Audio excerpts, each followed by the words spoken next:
recently, we're still in the process, as a matter of fact, of writing a musical together called Assassins. John has also worked for Sesame Street, which you may be familiar over here, the National Lampoon, and is a lawyer. On my right, appropriate enough, is one of my teachers, as well as one of my collaborators. It's Arthur Laurents, and we met in the mid-'50s and wrote West Side Story and Gypsy and Anyone Can Whistle and Do I Hear a Waltz together. Arthur, on his own, without any aid from me, has written plays such as Time of the Cuckoo, Clearing in the Woods, and movies such as Anastasia, Turning Point, Snake Pit, and has, as a director, directed most recently the musical of La Cage aux Folles, and is currently writing and about to direct a musical based on characters from Dashiell Hammett's The Thin Man, Nick and Nora Charles. The show is appropriately enough called Nick and Nora, and we'll go into rehearsal in the fall. I've had maybe 6 people in my life who have taught me essentially what I know about words and music in the theater. Arthur is one of them, and the only one I've ever really collaborated with.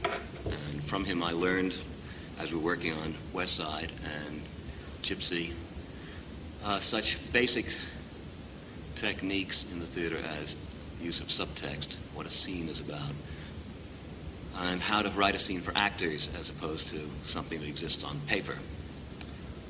It comes from his experience and expertise as a playwright. Also, Arthur has a miraculous faculty that is not given to many playwrights. He understands without knowing a lot about music. He understands it thoroughly. He may not know an F sharp from a G flat, but he's a very good dancer. And it is a privilege and an honor to have him and John here this afternoon.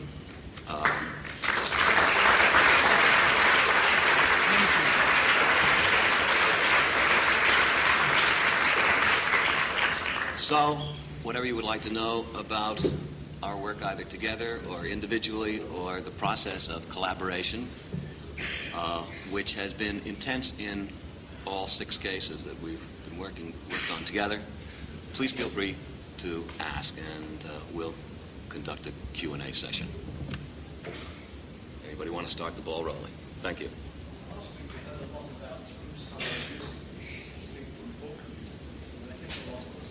We'd like to hear what you all feel about book musicals, or whether the present day appetite for audiences through science is going to be affected. Well, I'm not sure about the appetite today's audiences for through-sung musicals. Some through-sung musicals are enormously popular today, but then some non-through-sung musicals are enormously popular today. And I think probably content dictates form. As I've said here before, I'm not particularly interested in through-sung musicals because for me there's a huge difference between the banalities of certain aspects of speech and exposition. My favorite example being Take Out the Garbage, which I think is probably not worth singing, but some people do. And also, I find that through-sung musicals tend to be an excuse to just go on. I think it's harder and more effective to write song forms. I think kind of endless chocolate sauce of music is a smothering thing. But it's something I've never talked to either Arthur or John about, so let's ask them what they think about it. John, you got any opinions about through-sung? No, only I would agree with what you said, that in most cases the content of the show should dictate the form. The piece that Steve and I are working on now began life with a kind of a review form in which scenes without music alternated with scenes which were, for the most part, exclusively musical songs. And it feels right for what we're doing. If we were doing something else might feel right. Have you ever had any interest in writing one? All right, why not? Well, there was a curious distinction made in that question that I don't get. The difference between a book musical and a through sung, there is no difference. I think he's talking about the proportion of dialogue. Well, yes, except, well, they just sing a great deal they shouldn't. That's the difference. I personally find it wildly pretentious. It's trying to move. They think if it's... I think it's an inverted snobism that thinks that opera is better than musical theater. And of course the common denominator is what is good. And if it's good, it doesn't matter whether it's sung or spoken. And as both Steve and John said, it's the content that determines it. You don't sing about garbage or... I think that began with the Umbrellas of Cherbourg, actually, in the movies. We began singing... About the garage. A liter of petrol, you know. I Hit. I also think there's a kind of cowardice involved. I think it's harder, as I say, to form an emotional set of what ordinarily might be dialogue into a song. The through-sung thing, a technique allows one to write just fragments, and then if you can't develop them, you go on to another fragment, and then another fragment. It's a very loose form. I certainly can see the value in through-composed pieces, in which there is a kind of musical pattern, form, scheme that controls an entire act, which is true of operas like Wozzeck or well, I was trying to think of non-Berg musicals. Yeah, no, it's certainly true of Strauss musicals. How about that? Strauss operas, and probably somewhat true of Puccini, although he tends more towards the ballad form, as opposed to Carmen or Porgy and Bess, which are very much which could call ballad operas, in which songs alternate with other songs, if not with dialogue. I think it makes for a very lulling and curiously unexciting texture, unless there is a real musical pattern, a real musical scheme. And I think I just find it more effective to contrast speech and song. However, I do think context dictates form, and I think there are certain pieces where you should sing a great deal. I've used as an example, for example, Sweeney Todd. The reason there's so much music in Sweeney Todd is to prevent it from getting silly, because it's a horror movie. And if people spoke anymore, I would worry that the audience would giggle when the blood started flowing.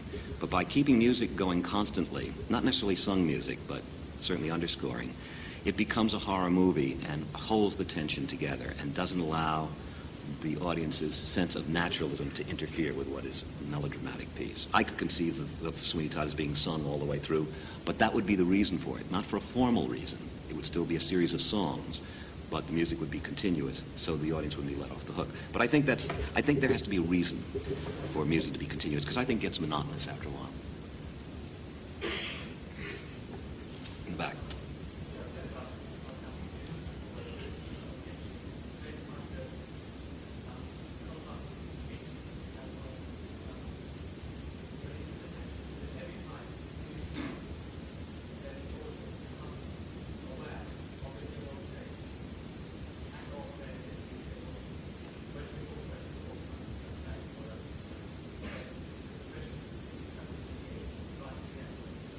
Yes, I think in an ideal situation that would be true. There are certain subjects, and like as what John pointed out, like Assassins, where I wouldn't want that kind of continuous tension. But for something like Sweeney Todd, absolutely. I'm not certain that it should all be sung, but certainly the continuous use of music. You're absolutely right. On the other hand, there's a great deal of effectiveness to be gained by dropping the tension, by alternating between speech and song. I think sometimes that is wonderfully effective. In West Side Story, it's wonderfully effective. I think West Side Story would be much less effective if we're all sung. But the fact they drop into the harshness and natural sound of speech, I don't think reminds the audience that they're in the theater at all.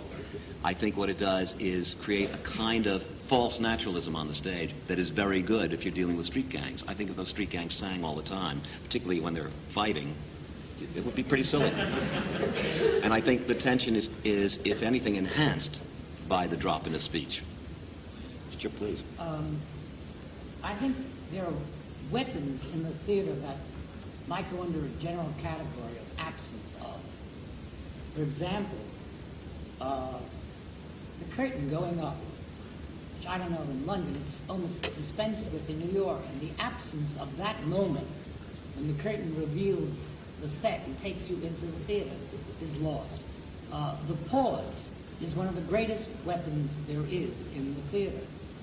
And when music is going all the time and singing is going all the time, the absence of singing, speaking, you lose the theatrical moment of when it bursts into the song, which is an enormous thrill, or can be.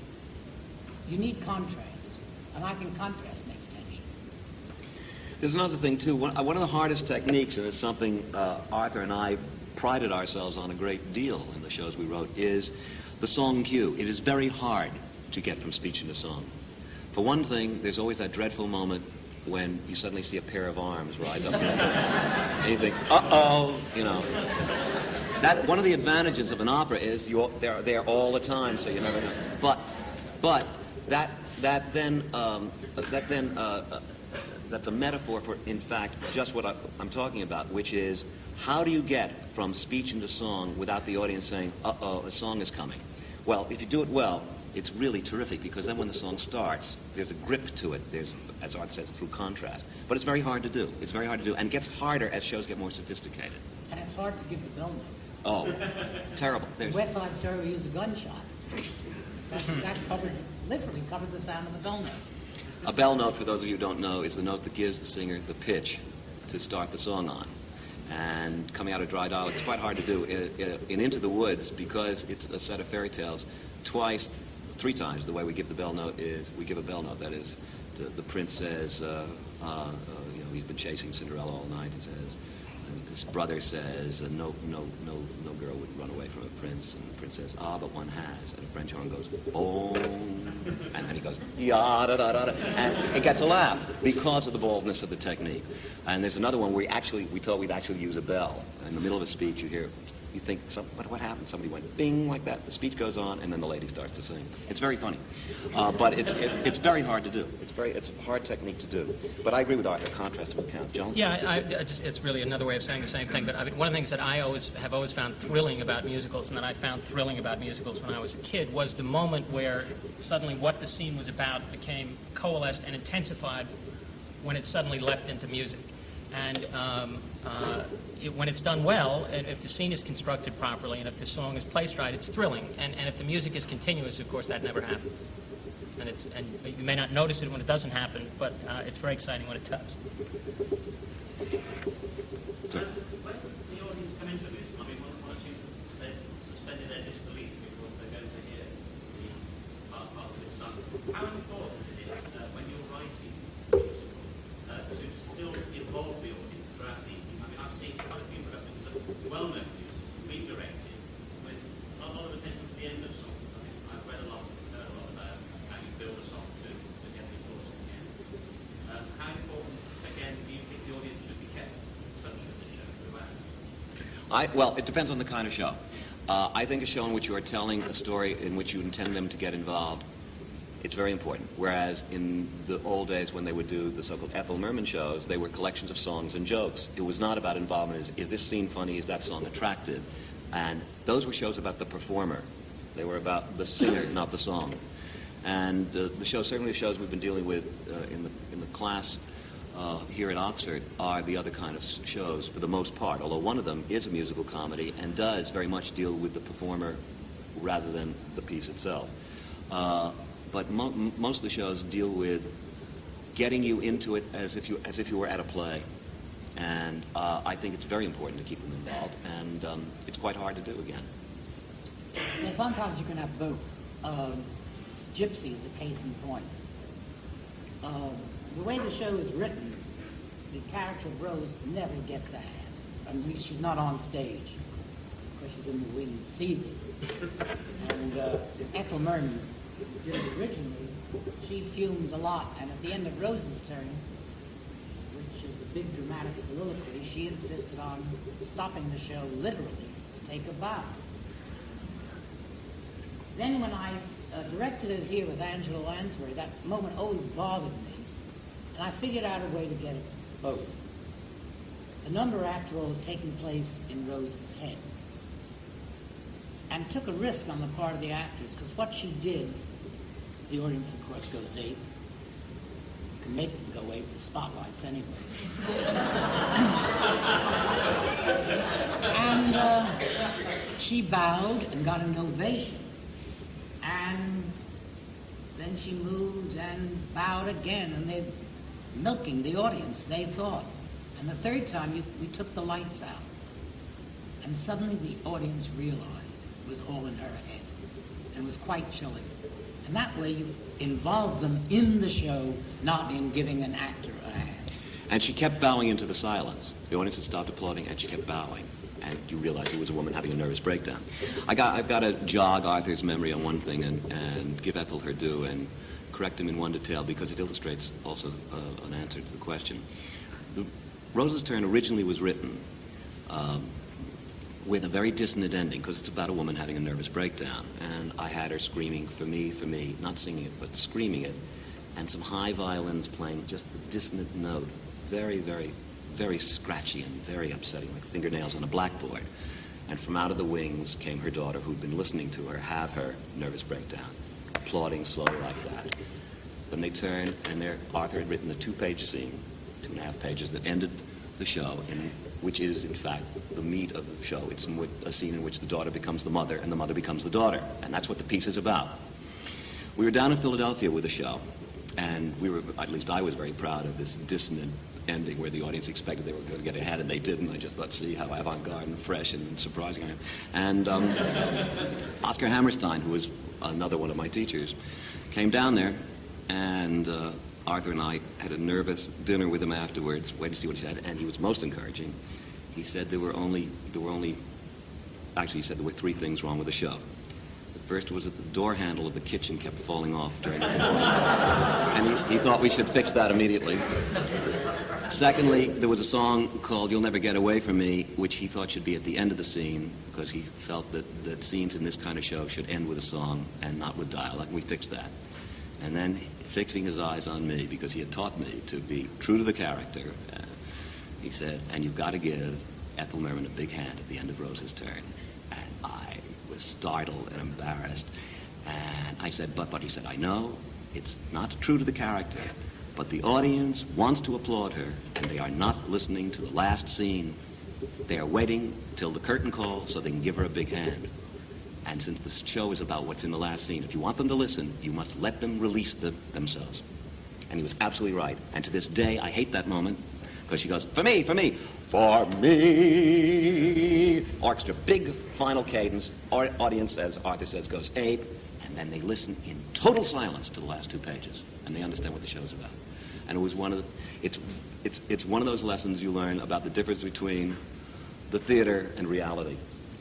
In a way, it's not true to the character, but it's true to the play, and that's more important. It would have been nice to find a solution for both, but I couldn't. Steve and I, Assassins is a musical about a group of historical figures, all of whom have tried to shoot the President of the United States.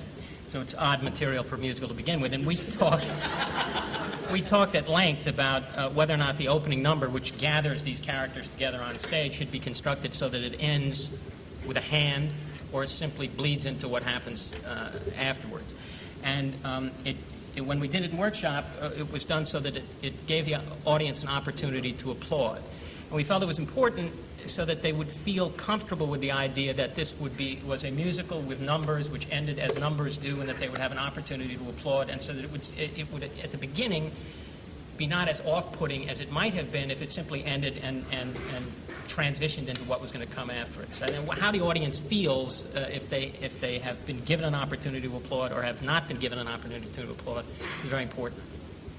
I'm not so sure how you learned the lesson, because Steve and I did a show called Anyone Can Whistle, which was not in the mainstream, let's say. And we were out of town for a very short time, 10 days, and I directed it. And I can only tell you at one point he said to me, is there anything you won't do to get a hand? And I said no. But that kind of show demanded it. Yeah, because it presented it, though it was... Very presentational numbers. Absolutely. It was a real musical comedy. You were asking for it all the time. It is very hard to decide sometimes when you want to get a hand, when you don't, and sometimes very hard to get a hand. I'll give you an example. There's a song in West Side Story called Something's Coming. And on opening night in Washington, it stopped the show cold. But I mean stopped it. And it's very unusual for a song that early in the show. It's the second song in the show to stop a show. Usually showstoppers come after an audience has gotten warmed up. On the second night, it got this hand. Larry Kirk had sung it exactly the same way. The show had gotten superb reviews, so the audience had come in with great enthusiasm and anticipation, and we started to fiddle with it. We started to make it higher. We started to put another cadence on it every night. Jerry Robbins started to change the light. He had Larry Kirk exiting on the ladder as the number came to an end. To this day, that number has never gotten anything more than... And if the combination of Jerome Robbins and Leonard Bernstein and a really good singer and a really good song can't get it, I don't know. And Jerry, who is the technical term for this, as many of you know, is called a button, putting a button on a number. Jerry Robbins is the best button man in the business, or was up until Michael Bennett. And if he can't do it, there's no way to do it. And he confessed himself baffled. We tried everything. We kept rewriting the ending of that song over and over again. We finally went back to the original ending, which is what you hear now, which is sort of fade-out ending. But on opening night in Washington, remember, it was just staggering. It was just staggering. Yes. I did notice at the presentations today there was something I thought that was almost a disdain for getting a hand. So very many of the numbers dwindled off. They were very pretty. But you must know you're only going to get this. And as Steve said, and it's an important point, sometimes the very rhythm of a show demands a hand. And you have to figure out a way to get it. It's particularly true, as in the Ethel Merman case, when a performer has given his or her all, and you want to applaud the performer as well as the piece itself. And then it's very important to allow the audience to do that. But also there was one of these, it was about a 7-minute duet, which ended very quietly. And the audience wants to give the performers their due, and they're never going to be able to fade out. Sir.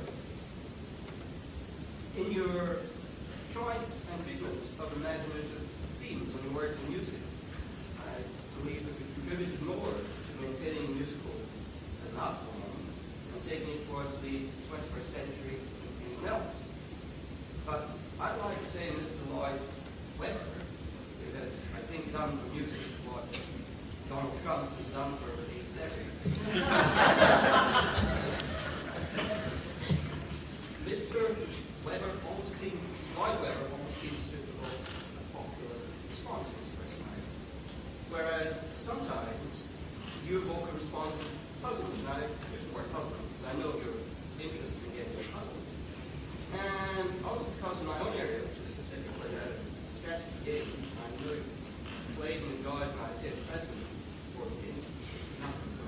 But I feel that I have to educate my public into buying the state president.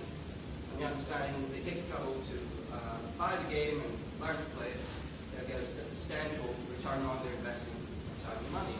Do you also feel that you have to educate your public? Or are you so protectful that if a number doesn't evoke a response, you will immediately rewrite it, perhaps demanding less from the audience? Or I suppose as a corollary, I could ask, is artistic integrity still meaningful, or is it an endangered species?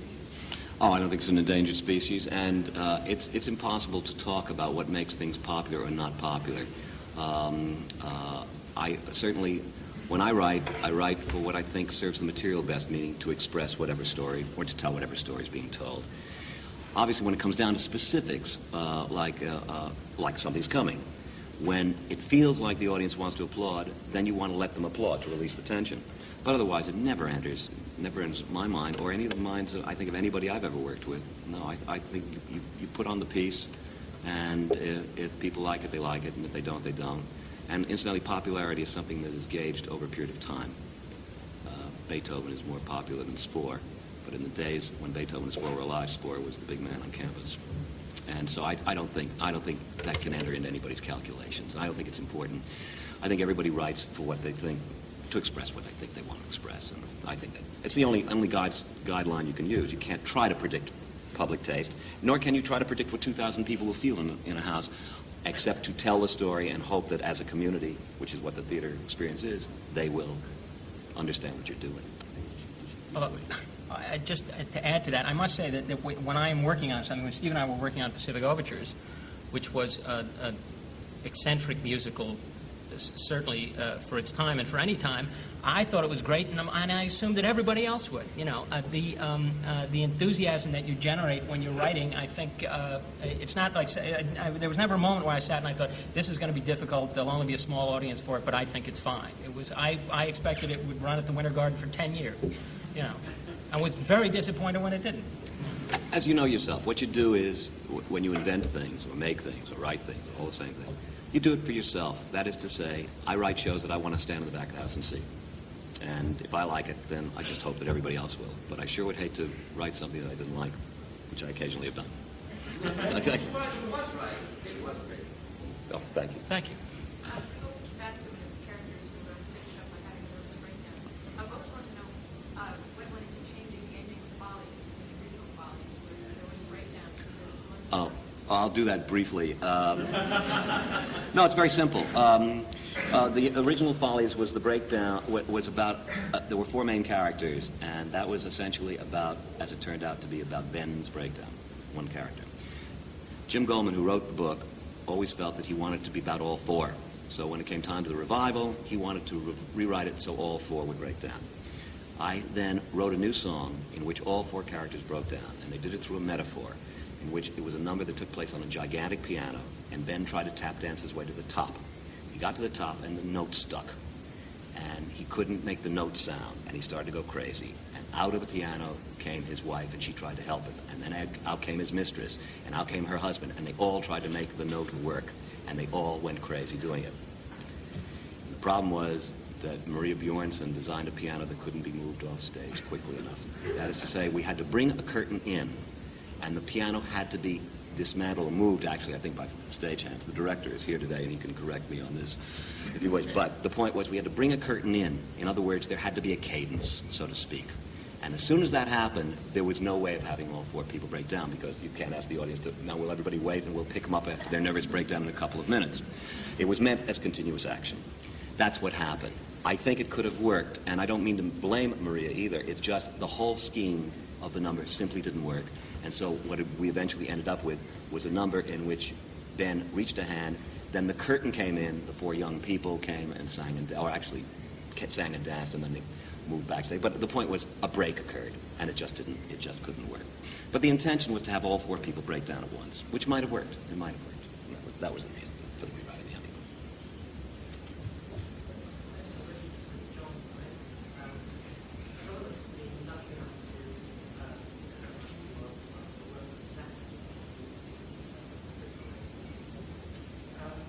There are some tremendously powerful moments in that script,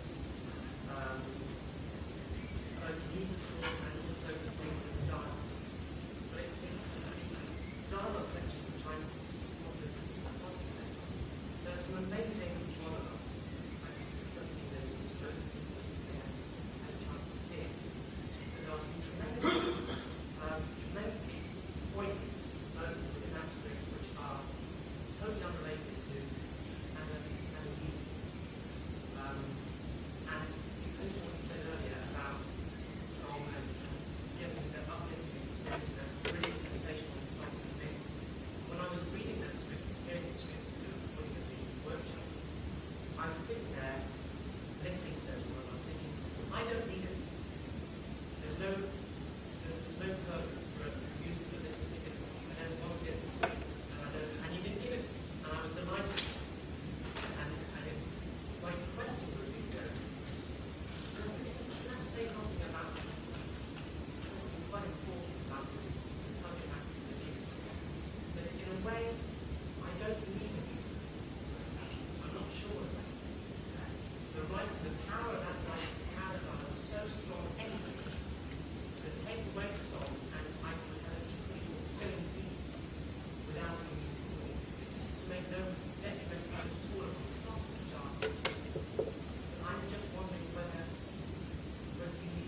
Well, thank you. First of all, I'm pleased that you enjoyed it as much as you did. I don't know.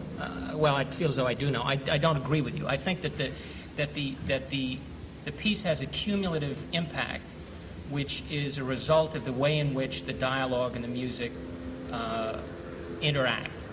And that if you remove the songs, I think that the impact that you experienced in hearing some of the monologues would be diminished. I think the way that we are using music in a variety of ways in the piece, and that I would be unhappy with the piece if it were not a musical. I would not have written it if it.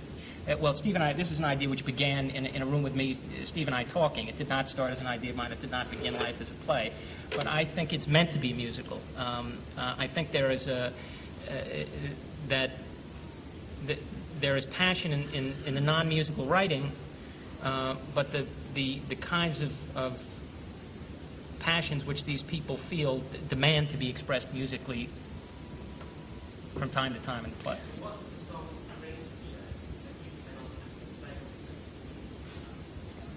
Yeah, Arthur will answer. Arthur knows the piece I too. had the good fortune to see the piece, which was quite extraordinary. And what they are doing is dealing with assassins in an enormous variety of ways. And it's an unpleasant subject. And if you were assailed all night long with a lot of monologues or tough dramatic scenes, it would get tiresome. It would seem polemical.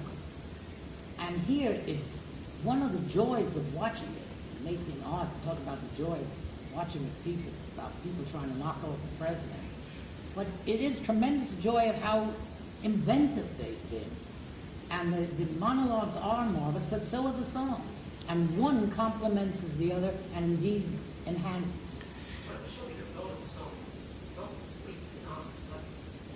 it. It doesn't. It gives it another viewpoint, though. Edward, you're missing one important point. It's a review. And the idea of review is variety of texture and tone. So that just the way they're not all monologues, they're not all dramatic scenes. There's a comic scene, a song, a monologue, a dramatic scene, a song. That's the notion. And it's exactly what Arthur said. It's perspectives. It's taking the jewel and looking at it, looking at every facet. That is its function. Notice that none of the songs in Assassins is built into a scene. Everything is song, scene, song, scene, song, scene. It would be indeed, I think, wrong to have songs come out of the scenes the way they do in the other musicals we've been talking about, in which people are talking and they suddenly start to sing this way. No, that would be entirely wrong. But it is a review form, and that is the point of it. It might conceivably work as a spoken review, but music gives it more variety and also sets off, like a jewel in a setting, those monologues and those scenes. And that is the function. I had exactly the same problem with The Funny Thing Happened on the Way to the Forum. I kept saying to Bert Sheffield, if the script is so screamingly funny, it's brilliantly constructed, what do you need songs for? They just interrupt the texture. And indeed, I had terrible trouble shoehorning the songs in because the action starts to accumulate. And he said it would be relentless without the songs. He said Plautus was smart enough to write 1 hour-long farces. A 2.5-hour-long farce about he thinks she's the maid and she thinks he's the husband and other would be endlessly wearisome.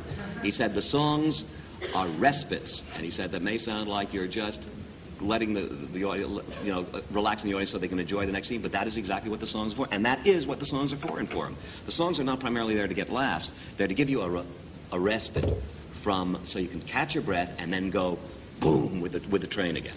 And in fact, as the action accumulates in Forum, the songs become sparser and sparser until the whole last half of the second act, there are no songs at all. But the songs allow you to breathe. In the same way, the songs set off the scenes and monologues you're talking about. And though, as I say, it might be possible to have a spoken review, I think we have a better chance if we vary it. And that's the reason for it. That's the reason for And the there's use of also, songs. and this is a detail, but as you know, there's a character, a balladeer, a folk singer, who sings a number of songs throughout the course of the show. And he sings a ballad of John Wilkes Booth, and the ballad of the man who killed William McKinley, and the ballad of the man who killed President Garfield.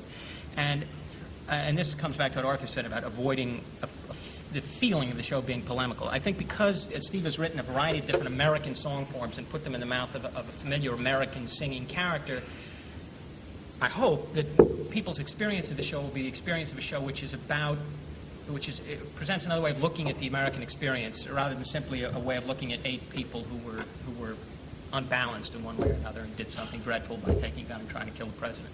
And music does so many things like that, it seems to me, that you really can't do as effectively with dialogue. The fact is, the music has many more subtle functions than just expressing character or expressing emotion. And one of the things that fascinates me about Assassins is attacking just that problem.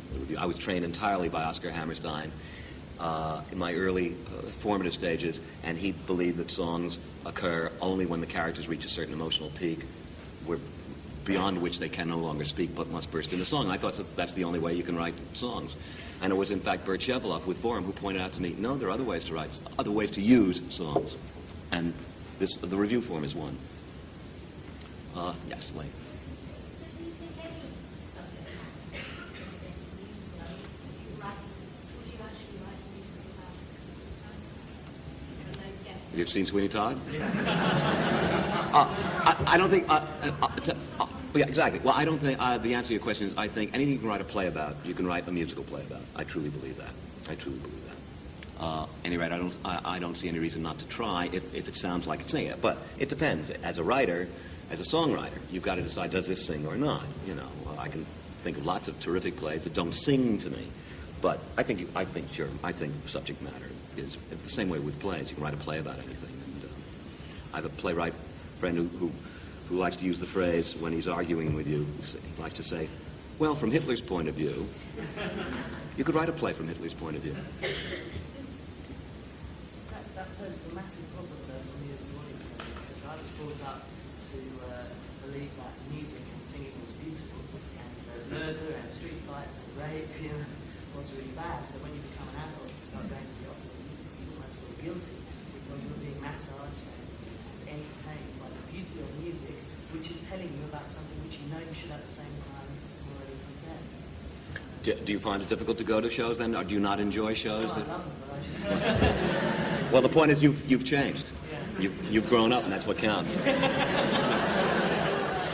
Sir? I'd like to ask Laurents whether he considers he could have made Gypsy work as a straight play, and also, doesn't he somewhat resent the fact sometimes that his thunder is stolen just as there's a wonderful climax coming up, and Stephen Sondheim and Judy Stein steal the spotlight from him?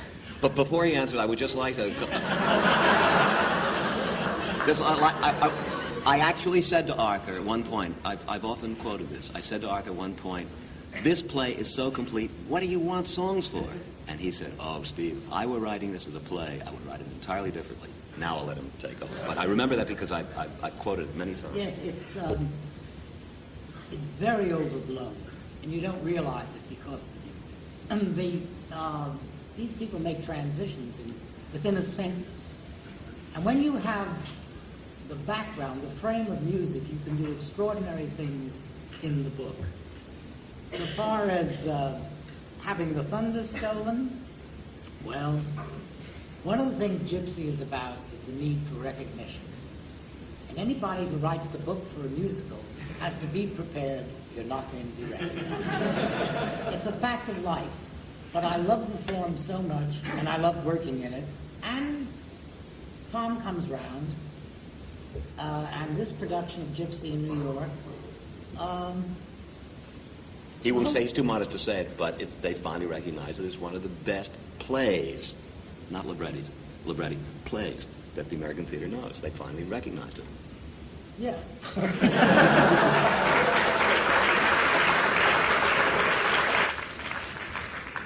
Arthur, would you just go on a little bit more about the first part of the question, though, about the transitions and broadness of strokes and that sort of thing? What makes a musical is larger than life. The characters must be.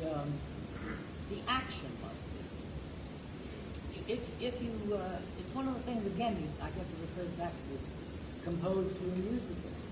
If you have, I once took a theater, a play called Apple Full of Rain. And it was done by Actors Studio folk in New York. And she said, oh, and I've known the curtain's going to go up. It's going to be in the kitchen. And the curtain went up, and it was in the kitchen. But after a while, they were shooting up. And I said, look, they're taking dope. She said, why can't they do it on the Riviera?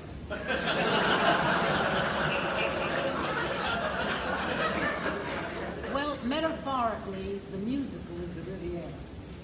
It raises everything. It raises the stakes. It raises the temperature. And the characters in Gypsy, that woman careens around, you wouldn't take her. I don't mean that she's such a monster. I mean, in 2 minutes, 1 minute she's telling her kids things that are terrific, and the next thing she's yelling rape. You wouldn't believe it. She meets a man in the space of 32 bars. She hires him, she gets him to represent her, be her agent for an act he's never seen, and he's off in her day. In a play, it would take.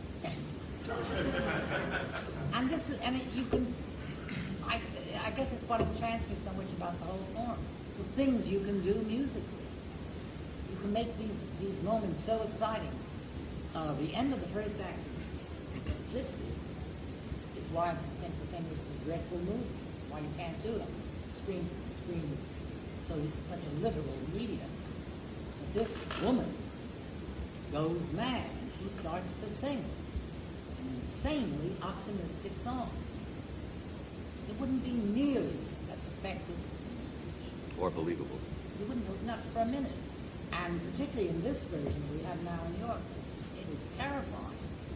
Because I remember I wrote a stage version, I wrote in such a book about the lyric. I said she rides like an express train over there. He said, I'm singing what?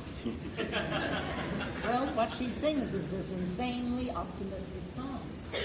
But it is horrifying, the way the actress does it. And again, that's something you can only do in music. Music helps you suspend your disbelief more quickly and in greater dimension. I mean, as soon as you come into a theater and the curtain goes up and everybody's facing front and talking in the most naturalistic play, you've already suspended some disbelief. But the presence of music allows you to suspend it quickly, and much more quickly, and to a much greater extent, so that you can paint in much broader strokes, which is in fact what Arthur said to me those many years ago. He said, I would have written the play with nowhere near such broad strokes if it was a play. You can also say things that would be quite embarrassing in dialogue. I'm thinking of things like love songs.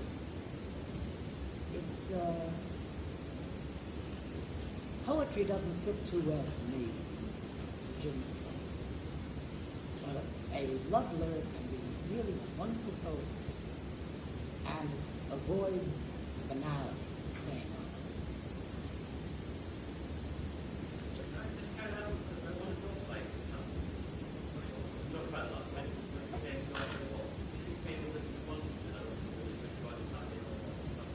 It was a mistake. Terrible mistake. Did you want to do it? Yes, and I was wrong. Yes, and I was wrong. He was right. He didn't want to do it, and it never should have been.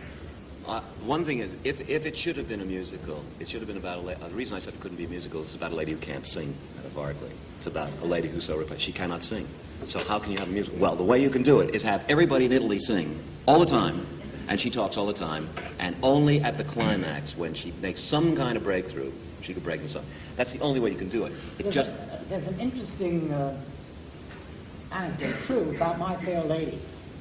The piece was quite written before Moss Hart, who directed it, came on board. And he said all the songs for Henry Higgins were wrong for that very reason. That he couldn't sing. He wouldn't sing. But he doesn't sing until he falls in love. Then he sings a song. It wasn't that Rex Harrison couldn't sing. It was that the character couldn't. Because he was inhibited, frustrated, tired, repressed. I would just add to what Stephen Arthur is saying. It's a very personal response to the question. I am not a musical person. I can't sing and I can't dance. And I can't, Arthur. And I started my professional life as an attorney. And so, why do I write musicals instead of plays? It's a wonderful way in which, as a writer, I can have music be part of my work, which would not be the case if, for example, Assassin seemed to me like it should have been a play instead of a musical. Sir. I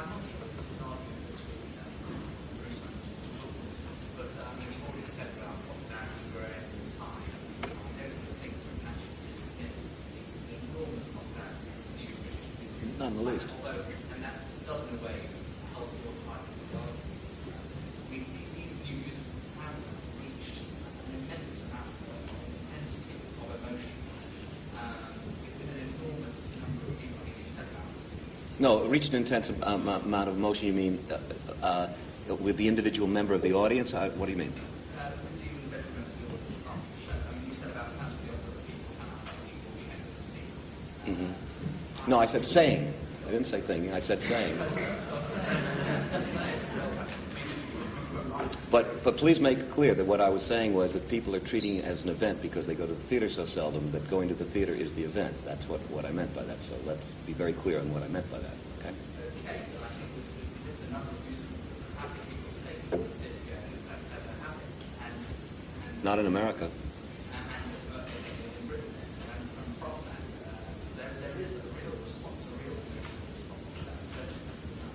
And from say to say, the shows that you've done, although with a sort of literary,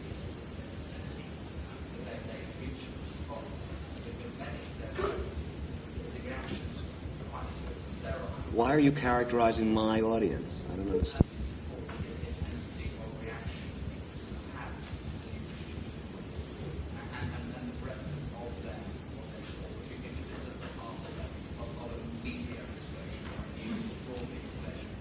As I say, I don't think you can talk about popularity because I think fads, popular appeal, all that sort of stuff is unanalyzable.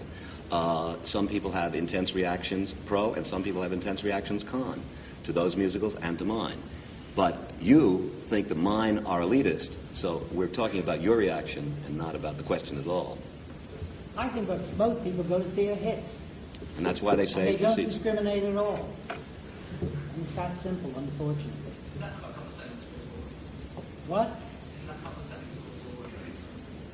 I think, yes, I think I look down at the audience for that.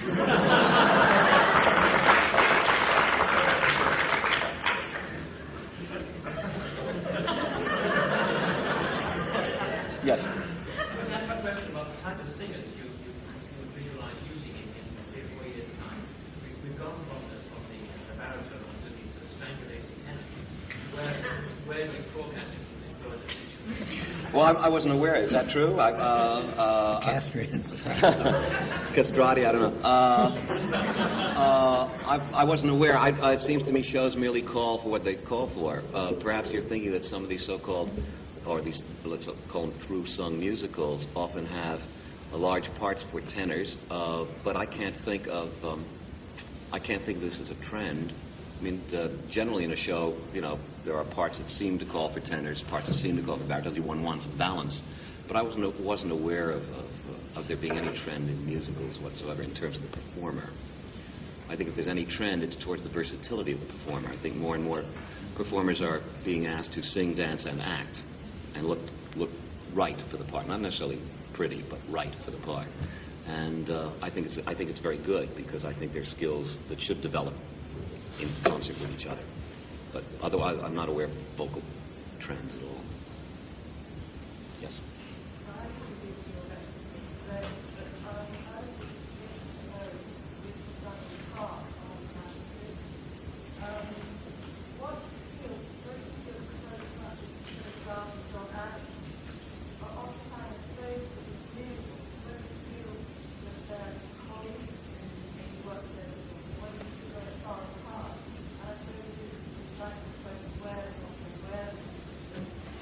Yeah, I think it's that intersection. The thing that's been happening over the last 25 years is that the barriers have been, if not breaking down, there's been more of a blurring. That is to say, audiences, as for the so-called through-sung musicals, think that they're at operas, and therefore they are able to tolerate something I don't think they would have tolerated 50 years ago, where they would have said, "Where are the jokes?" And in the same way, opera audiences are now getting used to popular elements in the operas. Not that the minimalist composers necessarily have popular elements, but minimalist music is essentially vamp music. It's essentially vamps, and that's why I like I love Steve Reich's music, for example. And so they're listening to a lot of vamps, And that's what the musical comedy has always consisted of, and I'm using the word carefully. That is exactly what Gershwin and Cole Porter did, vamps. And so there's a crossbreeding going on. In the same way, the Andrew Lloyd Webber shows and the Claude Michel Schoenberg shows have long-line melisma, which used to be the exclusive province of opera. So there is blending going on all the time. And I'm somebody who does not believe in taking overviews of art, certainly not of anything I'm in. I think it's a great danger when you view, I'm writing, and they're doing this over here, and you're taking this bird's eye view of where the art form is going, which is why every time anybody asks me, where is the art form going, I say I have no idea, because A, I don't want to know, and B, we will only know in 25 years where the art form is gone. What pieces are still interesting, what pieces have lasted. If you look just over the last 70 years of musical theater, you get quite surprised at the pieces that were considered permanent classics and now are old-fashioned beyond belief and virtually unproducible, and the ones that were sort of dismissed that these days are getting revived and looked at in different ways. Anything goes. I mean, it was considered enormously old-fashioned.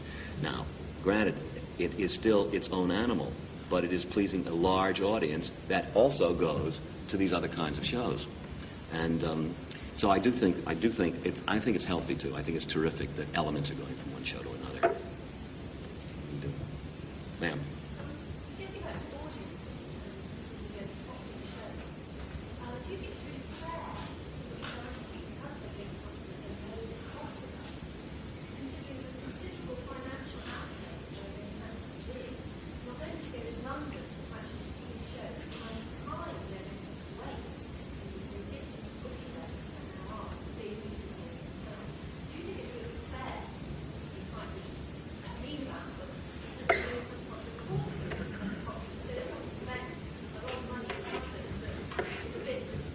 No. I know. What bothers me is exactly what you're talking about, which is that theater is so expensive that people do, as Art say, go to the hits instead of trying different things. In a healthy theater, it would be a supermarket. You'd go to this kind of show and this kind of show. You'd go to, Uncle Vanya, and next door you'd go to No Sex, Please, We're British, and then you go to this kind of musical and this. And the trouble is, theater is so expensive that people do save up and go for once a year to an anniversary. They lose the habit. And it's the event. That's what and I do, in that sense, it's not that I'm looking down at the audience or being mean about them. I'm deploring them, which is quite different. What I'm doing is saying it's a shame because they are not going just to have a good time at a show. They're going because it's the show. That's what I mean when I say, how did you like such and such a show? We had great seats. Because that's why they went. That's why they went. In a healthy theater, they'd say, gee, that sounds like a show I'd like, or that sounds like a show I wouldn't like. And instead, they're going to the event. And then it has a bad effect on the theater because it is terribly expensive. People do save up. And they go because they've been told, they buy in advance for the through composed musical. And there's one in New York where they're in droves, they're walking out. And they feel, well, I wasted my money. And they're not going to go to see anything else. And that's hurting even the advance of the next one. If people would only trust themselves, that's really what it's all about. How? The only way you can do it is to write a show. See, that's the trouble.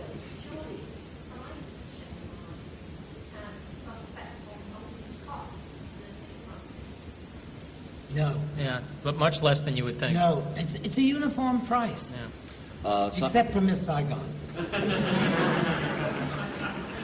The prices just get more expensive. That's the trouble. Wouldn't it be nice if the prices were in proportion to the cost of the show? But they're not. They're not, unfortunately. A 3-character play costs just as much to get into as Phantom of the Opera. It just does. Yeah, I mean, I certainly agree with you that it's not fair to blame people because they will not spend $50 twice a week to see 2 shows and hope that they'll see something that they like. People don't have that much money to spend. When I was much younger than I am now, I used to go to theater all the time in New York, and now it is an expensive proposition. I took my daughter to see a revival of The Sound of Music, and by the time we left the apartment and got home, we had spent close to $200. Serves you right.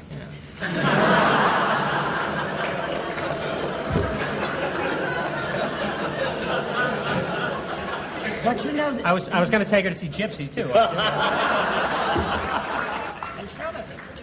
but you know, this is not only true of the theater, it's true of books, it's true of movies, it's true of life. It's people not willing to think for themselves.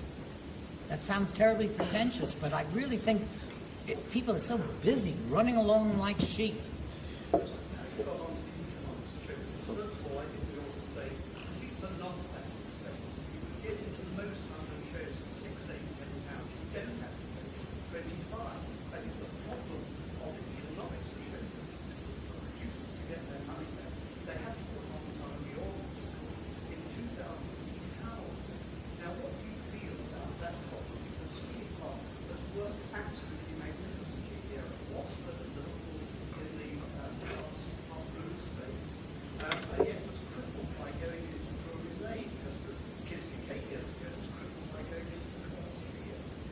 Well, that's just bad producing. When the producer puts a piece on in the wrong size house, particularly out of greed, it's morally reprehensible. But even if it's not out of greed, it's just wrong. It just happens. Yes, it's a terrible problem, and a lot of it has to do, particularly in New York, with the lack of houses. Particularly musicals. There aren't that many houses. And now in London, there's always a booking jam in London. Into the Woods, which opens in much later this year. They've been looking for a theater for like 6 months, and they were one of six. It was one of 6 musicals that the Phoenix was considering. There just aren't enough houses because of the long runs. The shows that sit there for years and years and years prevent other musicals from being done. And that's just one example. And the straight plays, there may be some more space, but even straight plays, I think, have a lot of trouble finding the right size house for the right. We just need more houses. Yes, sir. Talking about the audience that doesn't think of itself and is so much by media, how does that explain very, very large number of people going to the theatre? I didn't say they weren't. Did I say they weren't affected by the media? No. I said you talk about an audience that doesn't go to it, that's only one. But many people go to the shows online. Oh, listen, there are absolutely. It's true of virtually any show. You can find people who get enormous thrills and emotional pleasure out of many shows. I didn't say all, not at all. It's what I was talking about. I think a lot of, because I truly believe that many people go to shows because not of the show they want to see, but because it's the event of the year, and then many people also go for the other. But this is a phenomenon that was not true many years ago, except in terms of stars. People would go see any Ethel Merman show, and if it wasn't a good Ethel Merman show, as long as she was in another show, it didn't matter. What happens is that because people don't have the money to go to a lot of shows, they don't expose themselves to enough different kinds of shows. Because they love it. That's why they're the ones who do. Oh, sure. And I must tell you, incidentally, it's not just the big hits they go to over and over again. I know people I ran into somebody just 2 weeks ago who saw Sunday in the Park with George 84 times. That's more than I saw you. I mean, they're people. It seems to me that today we've got 2 great writers of musical books here, and yet there are actually very few questions and seemingly not that much interest in the art that they're up to. I mean, I wonder whether John and I can comment on that, because it seems to me that a musical is not musical in lyrics. That's a book musical, often the minority of time spent in it. It's what you do that is the structure of the thing, and the reason so many fail is because books are weak.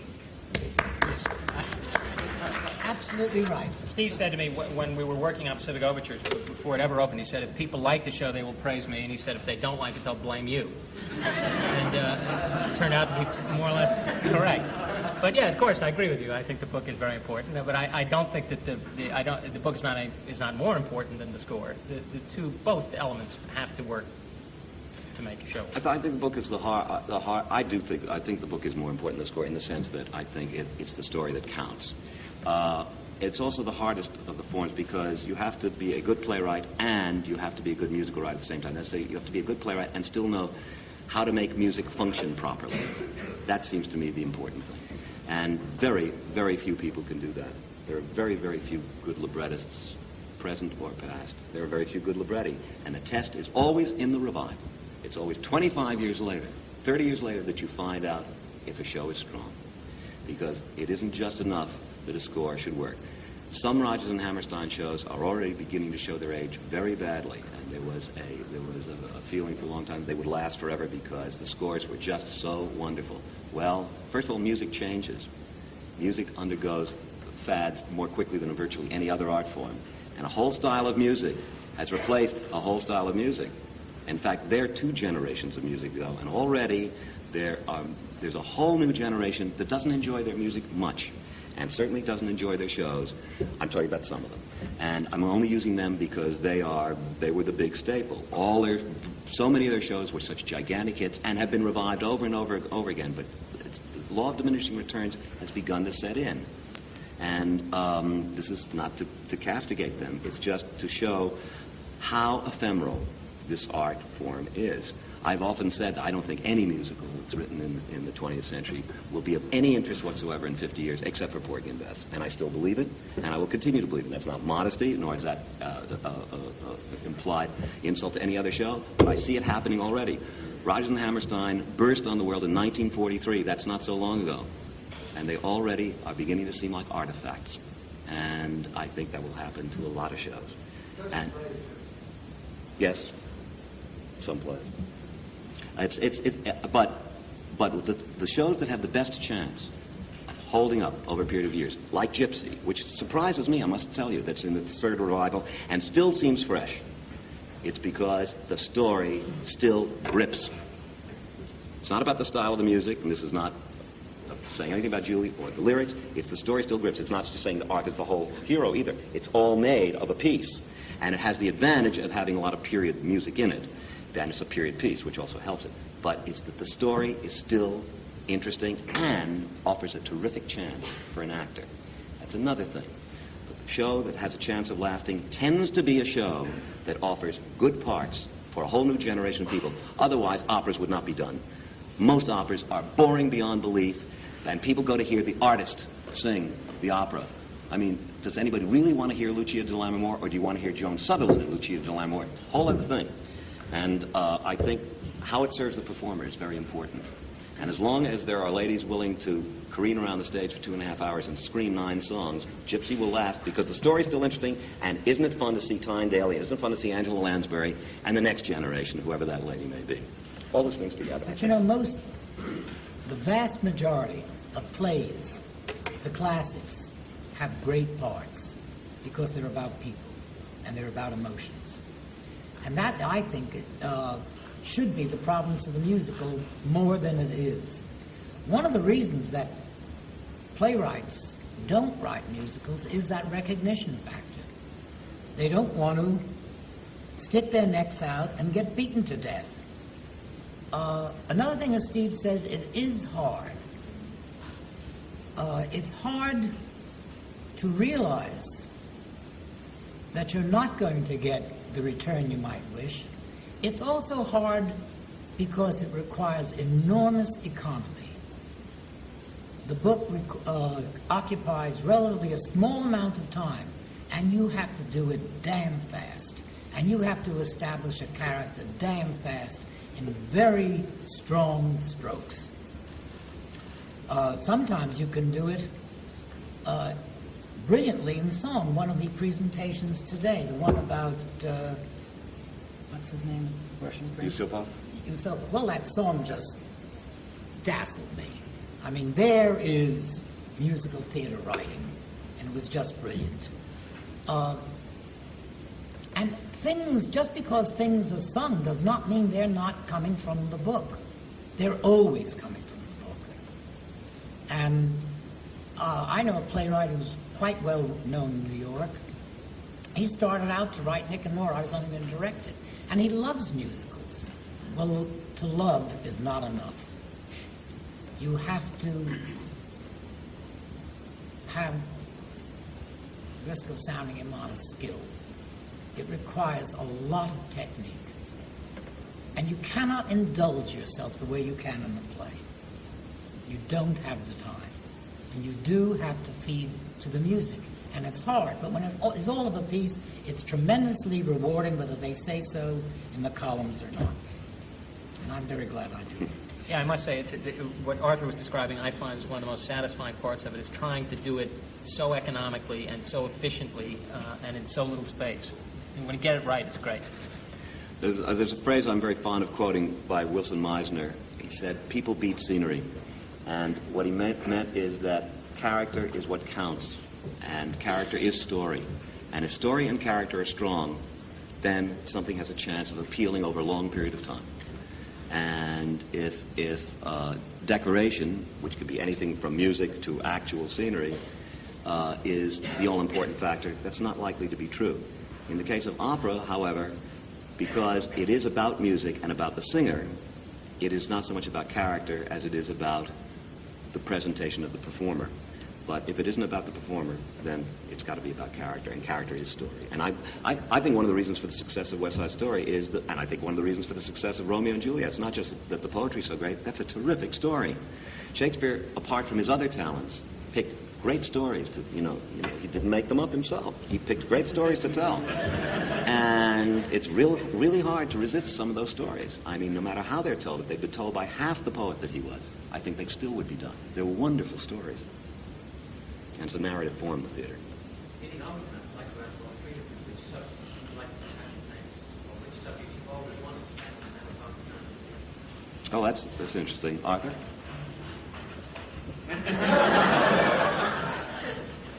John? Since we're still in the middle of shooting the president, it's hard to think beyond that.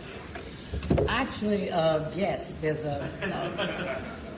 but I do have a musical in mind that I want to do next. It's a philosophical point about how much we are in control of our lives.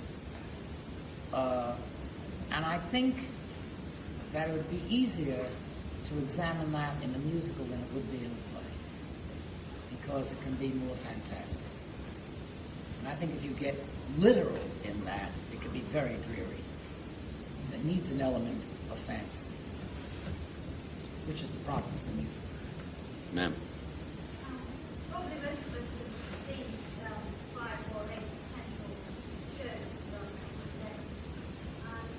Does that give you confidence, listening to what we've heard today from the experts, that we may be starting to educate audiences to be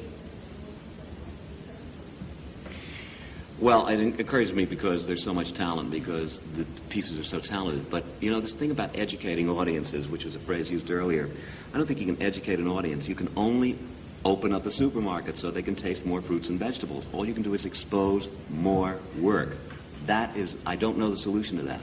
That's why I wish everybody could go to the theater. I wish everybody could afford to. But incidentally, it's not just the money. It's the two other media. It's movies and television. I mean, we are moving into a more and more passive world in that sense. People want to sit back and just let it wash over them. One of the problems, for example, in the theater is amplification. And it's not just the tinny sound, but as Hal Prince pointed out to me, when he and I first went to the theater and we could only afford seats way upstairs, we had to lean forward and listen very hard to the actors because there was no amplification in musicals as well as plays. And as a result, we got into the play. If you have to lean forward and listen very hard. Nowadays, the seats that are hardest to sell are the balcony seats. Why? Because everybody's used to sitting in front of a very large screen or a television set, and they all want to be in the 4th row center, the 9th row center, the 12th row center. They're not interested in leaning forward. And secondly, they don't have to lean forward because the sound is just going boom, boom, boom all the time. So it becomes more passive. They don't have to act in the play. I was talking about one of the pieces, talking to the class today about one of the pieces where the actors were upstage, and I was worried that the impact of the number might not be as great. At the same time, the audience had to listen very carefully, so it made them more involved. The more the audience has to work, the better the chance they have of getting into the fantasy of whatever the story is being told. And unfortunately, with the result of, as a result, I think partly, of movies and the various mass media, but particularly movies and television, audiences are lazy, and they're not working as hard. And that doesn't have to do with the fact that the intellectual content has to be greater. They're just not getting into the fantasy as quickly or as thoroughly as I wish they were. So I don't know how you educate an audience except to keep putting on shows, and that becomes more and more difficult because fewer and fewer are going to get put on and as things become more and more expensive. And as the theater-going habit leaves the audience. And in the United States, the average age of the audience is frightening to me. The younger generation is not going because they're into other art forms, such as records and rock music. And I can tell you right now that the major form of entertainment in the United States is dining out. Restaurants is the main form of entertainment in the United States at the moment for the older generation and some yuppies, so to speak, that generation that used to go to the theater.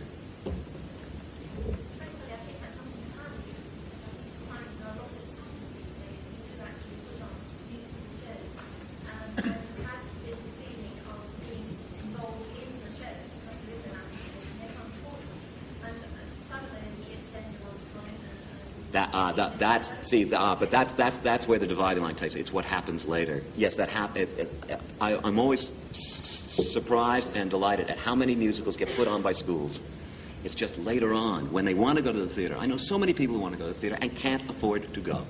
They literally can't afford. So they're going to turn to someplace else for entertainment. That's, naturally. And the enthusiasm is always there. There's something wonderful, and particularly about being in a show, because the involvement is there.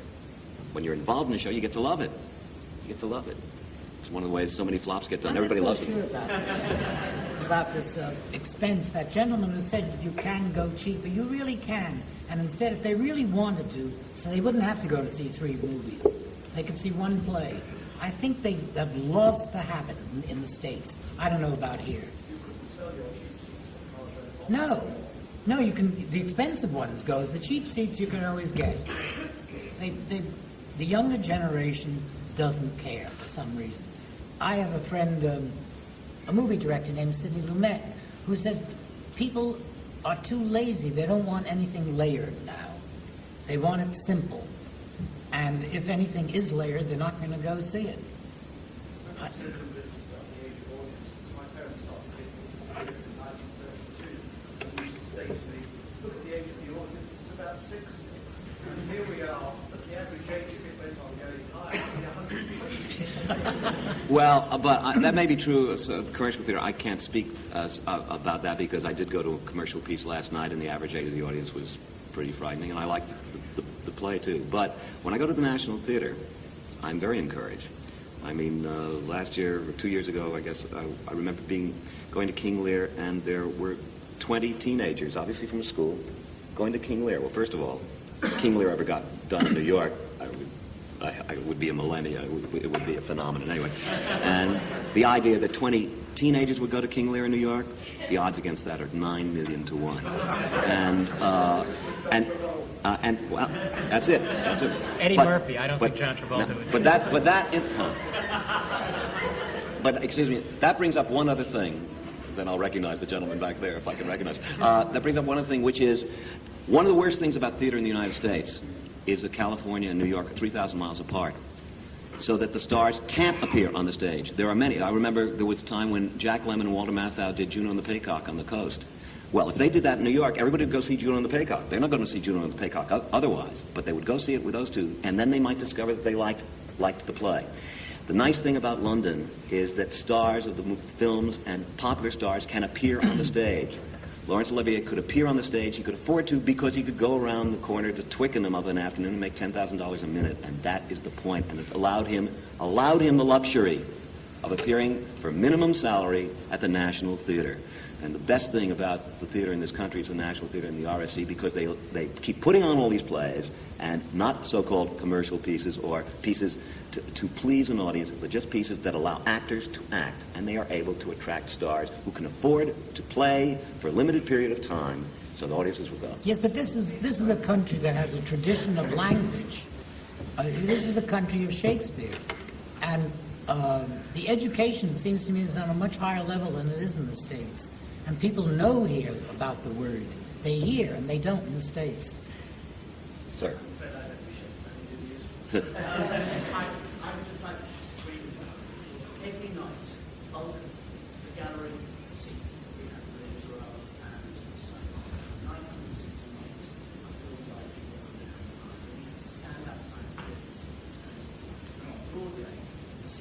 sell just as quickly as a bundle of $50 each and $200. There is an audience, provided you give them price.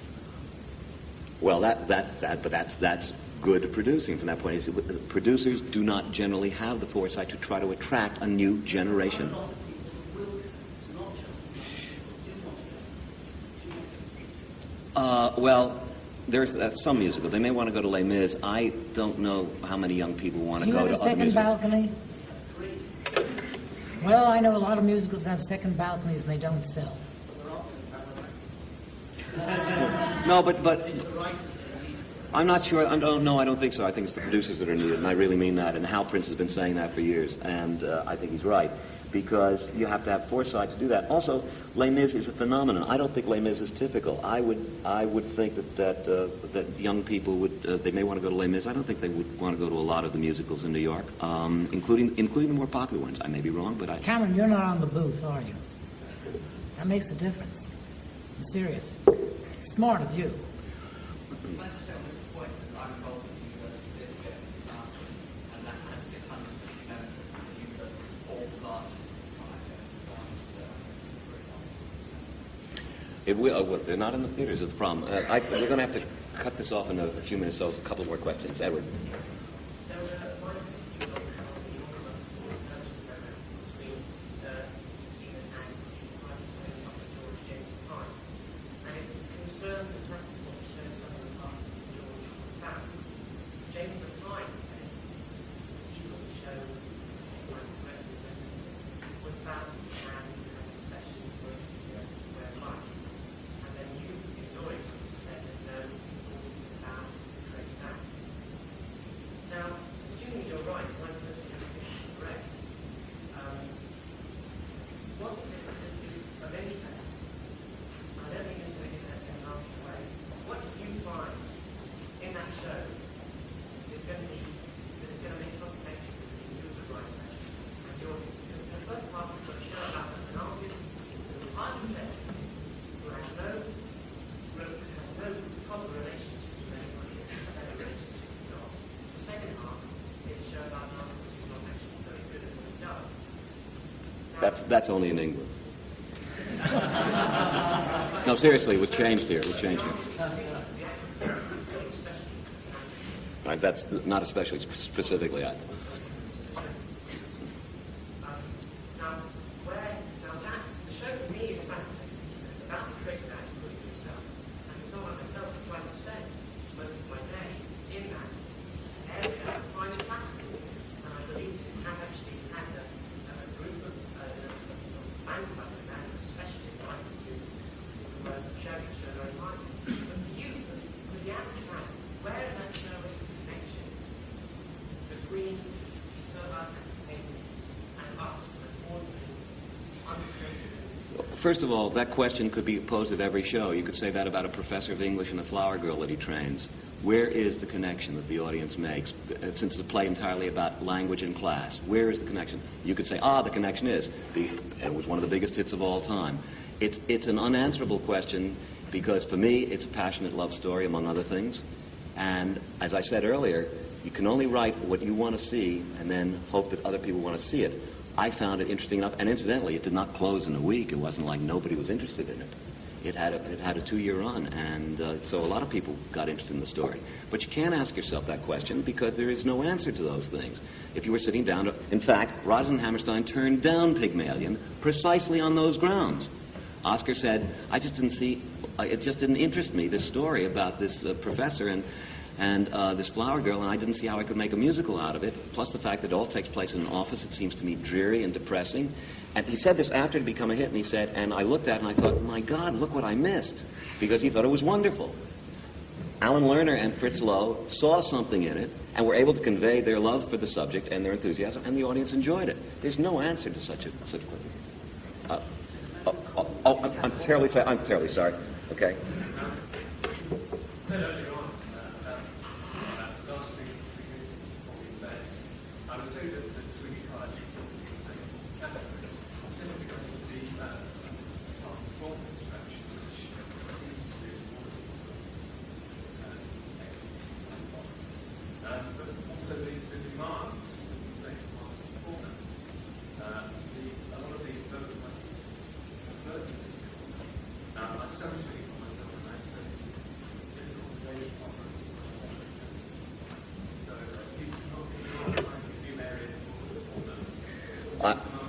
I'm sorry to hear that. Because I'll tell you. I'll give you an analogy on that. Talking to Jonathan Tunick, who orchestrates most of the shows I do. I'm an enormous admirer, as most people are, of Ravel, and not just his orchestration, his music, of course, which is the foundation of most of the music we hear in the theater today. And but particularly his orchestration. And Jonathan said he much preferred Rimsky-Korsakov's orchestration. Why I said? He said because Ravel's orchestration, brilliant as it sounds, is extremely difficult to play and requires virtuoso players, whereas Rimsky-Korsakov can be played by a high school band and sound terrific. And I thought, right. So every time I hear somebody say the music is difficult, it upsets me because the music should be easy to sing. It should. I think good music should be easy to sing. Now, when you're talking about, show-off coloratura arias and operas, no, the difficulty, that's the fun of it, is to watch somebody juggle 10 balls at the same time. But it seems to me that what I'm trying to work for all the time is to make things less rangy, because I used to write octave in 6 all the time and wonder why everybody sounded screechy at the top. And to make it simpler to sing, and make it simpler for, I think is something I'm trying to do. So.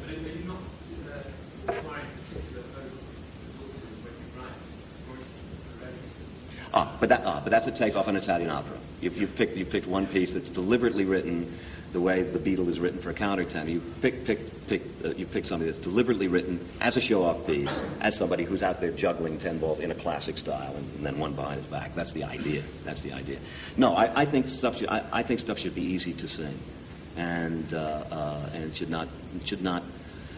One reason is that, for example, I wrote an octave in 6 range for the character of Anne in Little Night Music because we had a girl who could do it and who was beautiful and could play a selfish character without being a bitch. There has never been a satisfactory Anne since then, and it's very hard to cast. We've been trying to cast it in New York now because I made the demand so great vocally that to get somebody who's beautiful, young, and can act well enough to play a selfish girl without being unpleasant and sing an octave in 6 is literally impossible. And all I did was slit my own throat. I'm afraid we're going to have to cut this off after maybe one more question because time is wasted. Do you agree that theatre critics have too much power? Excuse me, sir. You've had a question before. I really would like to give it to this lady over here who hasn't had one.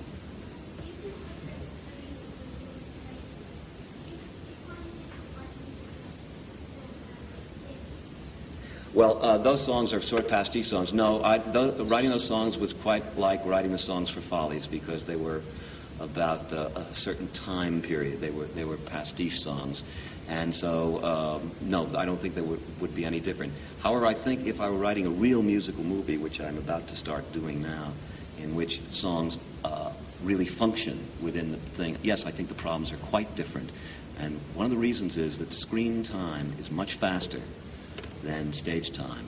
And though you may sit in perfectly enchanted silence and listen to a 4-minute love song on the stage, on the screen, you may just get a shot of somebody's face and it says it all and you don't want to hear the other 4 minutes. So you have to find a different way of making music function on the screen, I think. But in the case of Dick Tracy, they're just nightclub numbers and voiceover numbers and pastiche numbers of a certain period. We could go on entertaining questions all night, but Brian Smith has asked us to finish this off by 6:30, and it's now 6:29. So, thank you.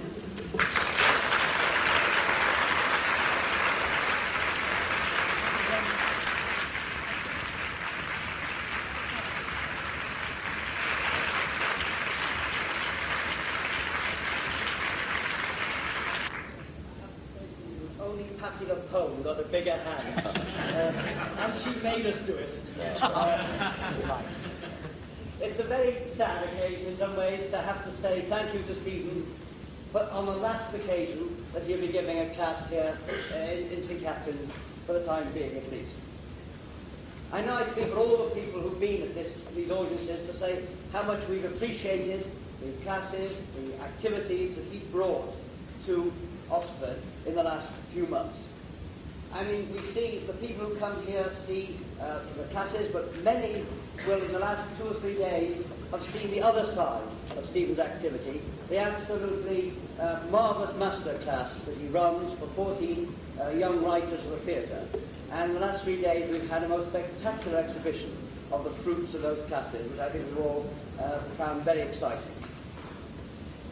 I think that the may I say thank you tonight, not only to Stephen, but to the other participants, John Weidman and Arthur Laurents, who've come to participate and be the last participants in this series. And also, if I could say, though there are not many, only some are here, to all the participants of all the classes over the last 2 terms.